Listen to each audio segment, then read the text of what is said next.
Welcome back to Ripe Stories. In this video, a homeowner association Karen president freaked out when I refused to let her park on my private property. She did it anyway and ended up getting owned. Here is what happened. Let's dive right into the video. And the first one is titled, "Am I the jerk for having cars towed from my driveway during an HOA event even though I am not part of the HOA?" I, 32 male, own a house that sits right at the border of an HOA neighborhood. When I purchased it 5 years ago, I specifically chose this property because it was outside the HOA's jurisdiction while still being in a nice area. The previous owner had installed an extended circular driveway that can comfortably fit 6 to 7 cars, which was perfect for me since I restore classic cars as a hobby. I currently have 3 project cars that I work on during weekends, plus my daily driver. I keep my property in immaculate condition not because of any HOA rules, but because I take pride in my home. I actually spend more time maintaining my property than most HOA residents do. That means my lawn is always perfectly manicured, my house is well maintained, and my driveway is sealed and crack-free. The only complaint anyone could have is that I sometimes have multiple cars parked in my driveway, but they are all kept in good condition and I do the restoration work in my garage where it is out of sight. The issue started about 2 months ago when Sarah, mid-50s, the HOA president, began organizing what she called the Summer Block Party Extravaganza. She went door to door handing out flyers, and even though I'm not in the HOA, she stopped by my house too. "Hi there," she said with this overly cheerful voice. "I'm Sarah, the HOA president. We are planning our biggest neighborhood event ever, and I wanted to personally invite you to join us." I politely thanked her, but explained that I had plans that day, and that is when her expression changed slightly. "Oh well, that's actually perfect. Since you won't be home, we were hoping to use your driveway for guest parking. You have the biggest driveway in the area and it would really help us out." I firmly but politely declined. "I'm sorry, but I cannot allow that. I have my cars parked there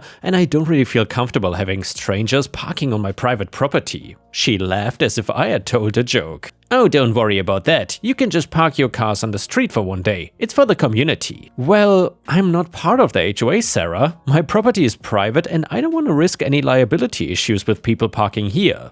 Her smile disappeared completely. "Listen, we are trying to build community spirit here. Everyone needs to pitch in. Your driveway is much bigger than anyone else's. It's really selfish to keep it all to yourself when we need the space." I stood my ground. "I understand that you're trying to organize a nice event, but my property is not part of the HOA. I'm not comfortable with this arrangement." She left in a huff, but I thought that was the end of it.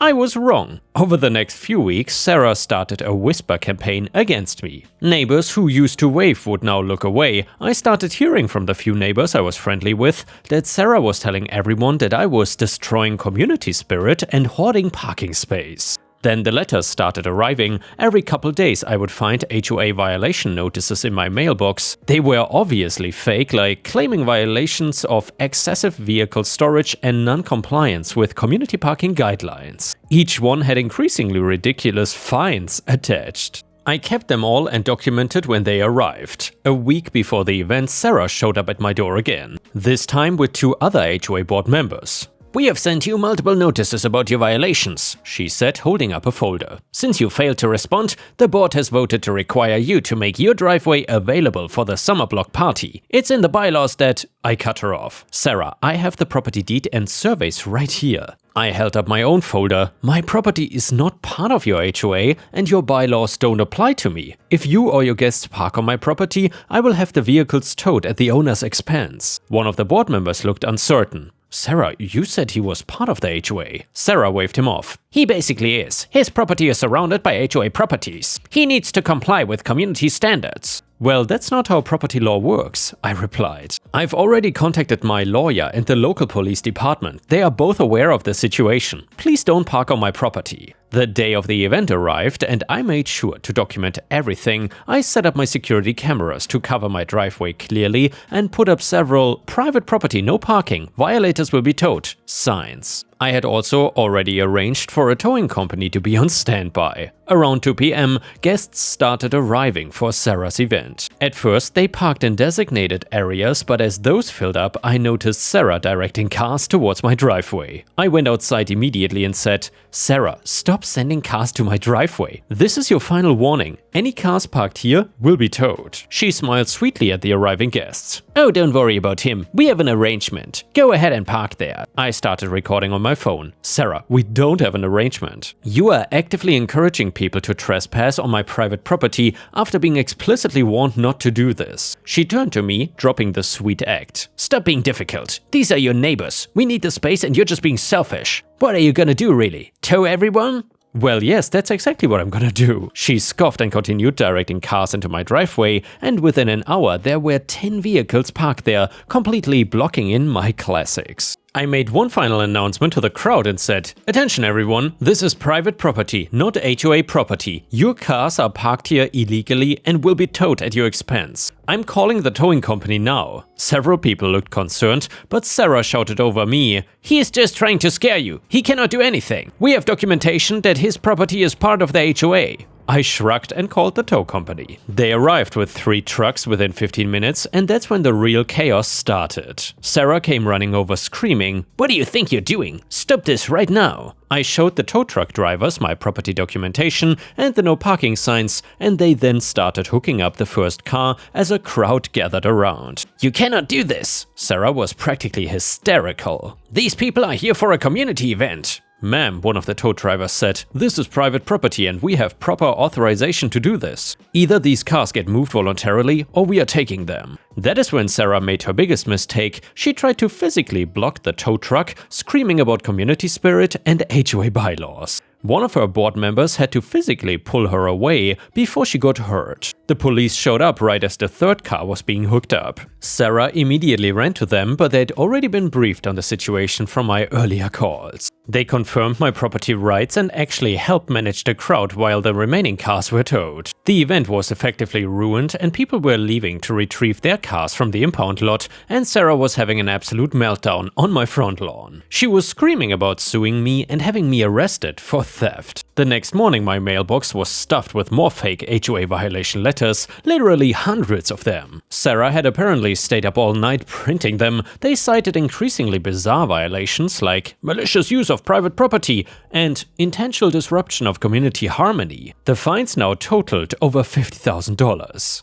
I took all the letters, added them to my documentation, and filed a harassment complaint with the police. I also had my lawyer send a cease and desist letter to both Sarah personally and the HOA board. The aftermath has been intense. Sarah has been temporarily suspended from her position pending an HOA board investigation. I've heard through the grapevine that several board members are furious with her for lying about my property being part of the HOA and exposing them to potential legal liability. The people whose cars were towed are also demanding the HOA reimburse their towing fees since Sarah assured them it was okay to park there. I've installed additional security cameras and have continued documenting everything in case this escalates further. I'm also considering legal action for harassment and defamation, but haven't decided yet. So Reddit, am I the a-hole for having these cars towed? And yeah guys, let me know what you think about this in the comments, but I would say OP acted absolutely perfectly. I would have done the same. There's no reason why you should let strangers park on your property, especially when they act as entitled as this Karen, and especially when HOAs are involved. However, maybe I'm in the wrong here. I'm really curious about what you have to say.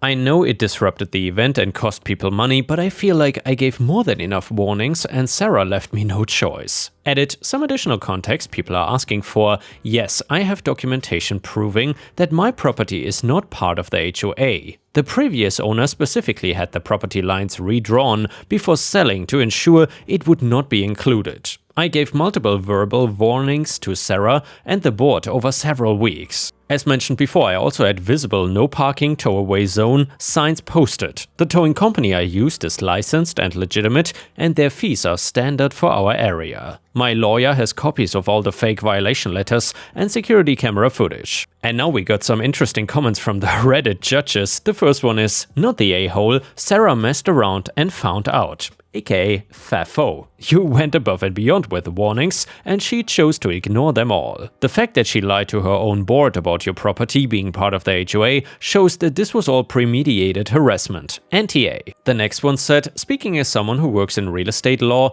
you handled this perfectly. You documented everything, gave clear warnings, and followed proper legal procedures. Sarah is the one who put her neighbors at risk by encouraging them to park illegally, not the a-hole. The audacity of this woman is incredible. She tried to steal your property and harassed you, lied to everyone, and then played victim when there were consequences. You did not tow those cars, her lies and entitlement did. And the next one said, everyone sucks here. Sarah is clearly the bigger a-hole, but you could have tried harder to find a compromise. Maybe offered to let a couple cars park there, or helped find alternative parking solutions. And then someone responded to this comment by saying, are you kidding? He has no obligation to compromise about his private property. Sarah and the HOA have zero authority over his driveway. He gave multiple warnings and she chose to ignore them all. Not the a-hole. And the entitlement is staggering here. You repeatedly told her no, put up signs and warned everyone that the cars would be towed. Play stupid games, win stupid prizes. And then OP responded, thanks for all the responses. Quick update, the HOA board just had an emergency meeting and officially removed Sarah as president. Apparently she had done similar things before, but never quite this extreme. Several homeowners have also reached out to apologize and let me know that they are trying to organize reimbursement for the towing fees from the HOA's event. My lawyer thinks I have a solid case here for harassment,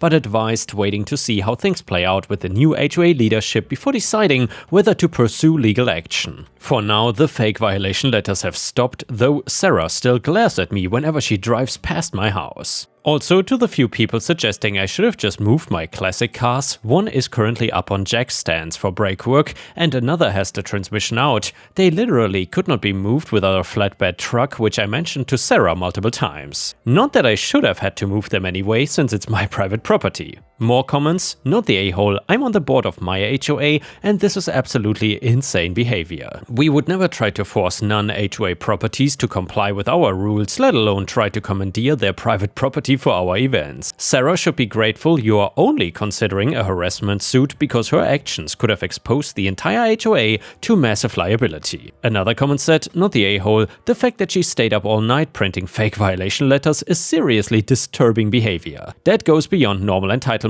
into something more concerning. And now we got a small update to the story that reads like this. The new HOA president reached out yesterday to formally apologize and assure me that they understand my property rights. They are also implementing new guidelines to prevent this kind of situation in the future. I appreciate that they're trying to make things right, but I'll still be keeping my security cameras on and documenting any further incidents. And yes, I'm still working on my classic cars. Current project is a 67 Mustang that needs pretty much everything rebuilt. At least this whole situation has not interfered with my hobby. And yeah guys, if you thought this HOA story about cars getting towed was satisfying, then just wait for the next parking revenge story. You don't want to miss this one. And by the way, if you've watched until here, I would very much appreciate it if you could like the video, since that would help me tremendously. So, once upon a time, I was a sophomore living in an awful college-owned apartment building on the edge of campus. This was a private school and most of my classmates were wealthy, but I was not.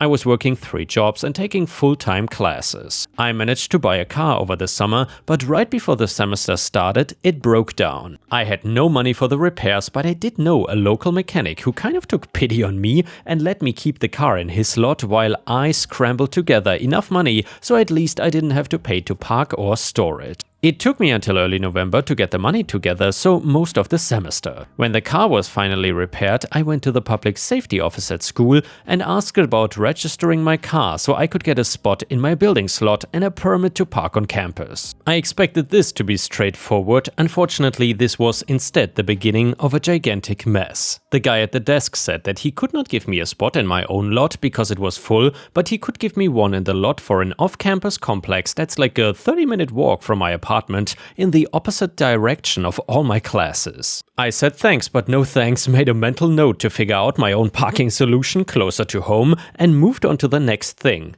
A permit to park on campus for classes, but this was a non-starter. Without a residential parking spot, I could only register to park in the commuter lots on campus. The commuter permit was like 5 times as expensive as the residential ones, I guess because the lots were bigger and closer to buildings. So while this guy clearly thought he was doing me a favor by offering a residential student a commuter permit, there was just no way I could afford it. In desperation, I was like, okay, give me the off-campus spot 30 minutes away so I can at least get a residential campus permit for classes. We start down that path and he quotes me the cost. It's well over twice what I expected. I'm like, what the hell? It turns out because it was so late in the semester, any new cars had to be registered for the next semester too, paid up front. Also, I had to pay the permit fees for the entire fall semester, nothing was prorated, and of course, registering a car late had a fee attached to it that grew for each week of the semester that had already passed as a penalty for supposedly parking without a permit prior to registering. This could only be waived if you could prove that you just bought the car, which of course I hadn't. On top of all that, registering a parking spot for a building you didn't live in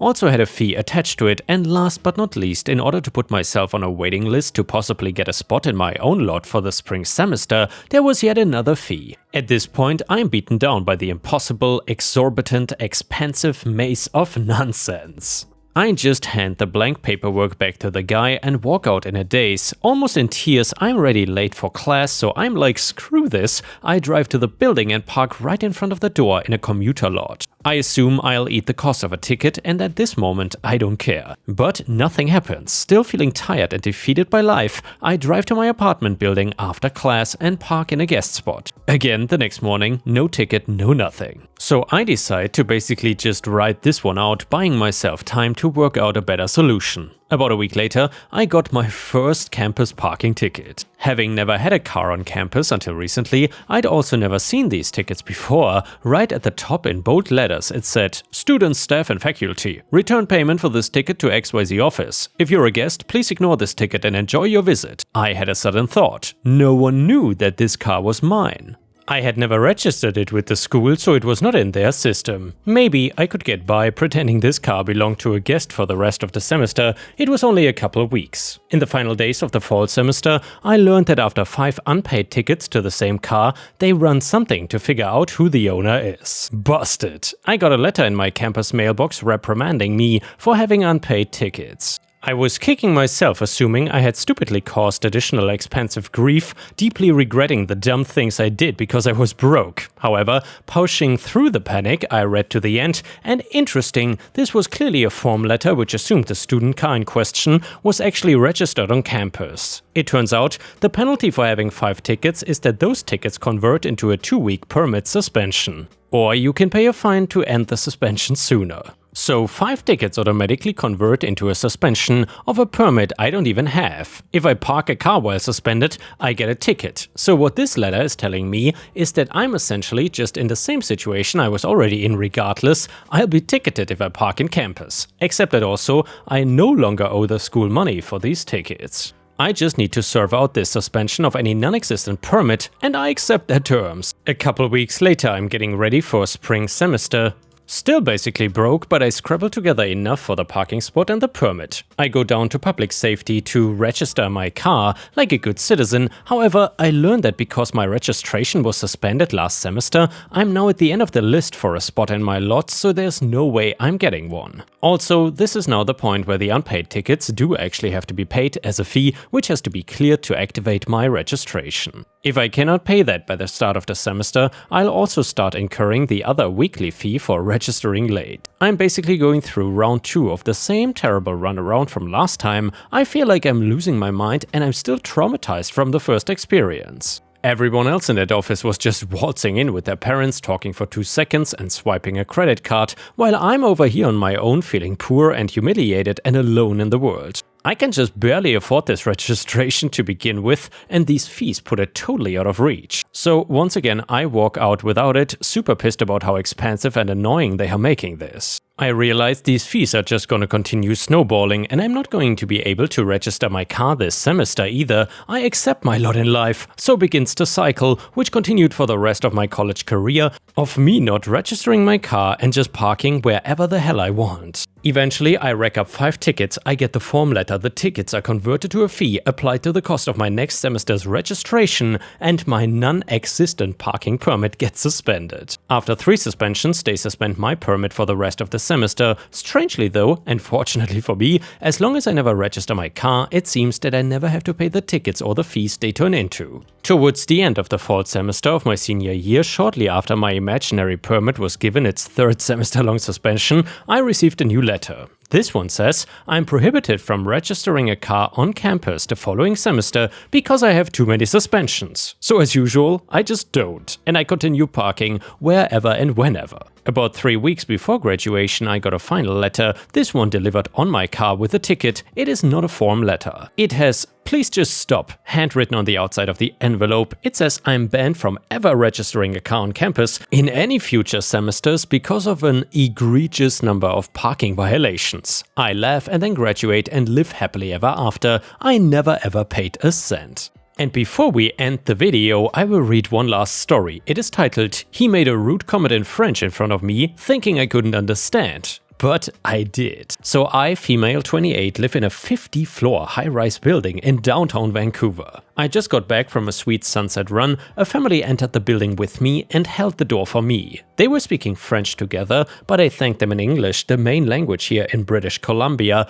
We all walked towards the elevators and ended up all in the same one. It was a couple and their 3 kids, all boys around 8 to 10 years old. I'm bad with ages, but they were the age of being able to speak and think enough to understand what is right and wrong. They were chatting in French, and since it's my mother tongue, I could understand everything they were saying. As we were going up more than 30 floors, it takes a little time, the dad turned to his kids and asked, Alors, elle est belle ou pas belle? So, is she pretty or not pretty? My brain suddenly froze, thinking, could he speak about me?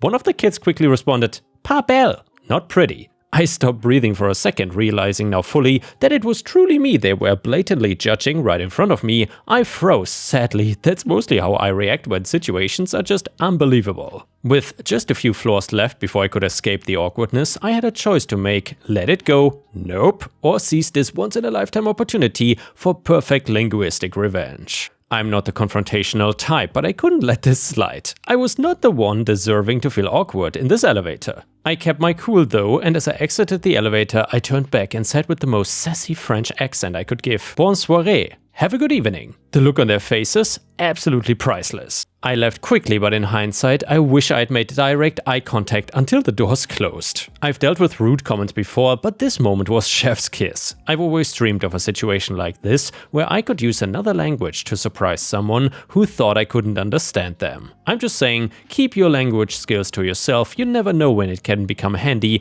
Learning multiple languages is 100% worth it just for bamboozling people like that. And yeah guys, thanks for watching, I will see you again tomorrow.